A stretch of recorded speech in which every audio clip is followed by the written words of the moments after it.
The diner smelled like burnt coffee and fried eggs. Morning rush, plates clattering. A young waitress carried a tray toward the window booth when a spoon slipped from her fingers and hit the floor. She froze. Greater than her voice cracked across the crowded room. I can't close my legs.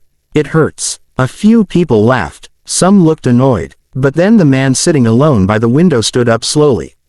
A single dad. Nobody knew his name. What he did next made the entire room go silent. Not a sound, not a breath, just silence. Ryan Cole had been sitting in the same booth for 3 mornings straight. Corner spot by the window. Good view of the street.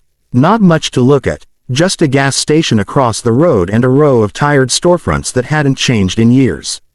But it was quiet enough to think. The coffee was cheap, the eggs came fast, and nobody asked questions. He dropped his daughter off at school every morning at 7:45. The diner was 2 blocks away. By 8, he was here. By 8:30, he was back on the road, heading T. Whatever job he'd lined up for the day. Drywall work, painting, hauling junk, whatever paid. He didn't complain. He had a kid to feed and rent to make. That was the deal when you raised a daughter on your own. The booth smelled faintly of grease and old vinyl. The table had a crack running through the center, patched with duct tape that had gone gray from use.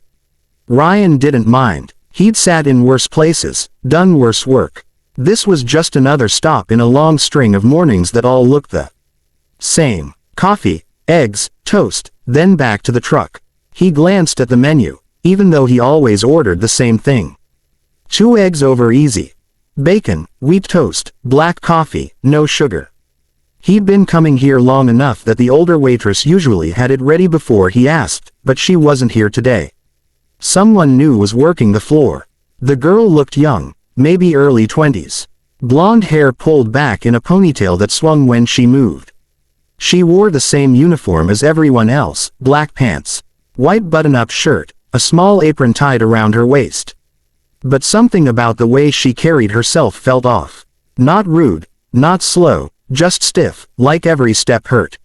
Ryan watched her move between tables. She smiled at customers, took orders, refilled coffee cups, but her movements were careful. Too careful. The kind of careful that came from pain you were trying to hide. He'd seen it before in himself, in other people who couldn't afford to take a day off even when their body begged them to. Stop. She made her way to his booth eventually. Her smile was polite but thin. Her eyes looked tired, not sleepy tired, bone tired, the kind that settled into your shoulders and didn't leave. Morning, she said. Her voice was steady but soft. She pulled a notepad from her apron pocket. What can I get you?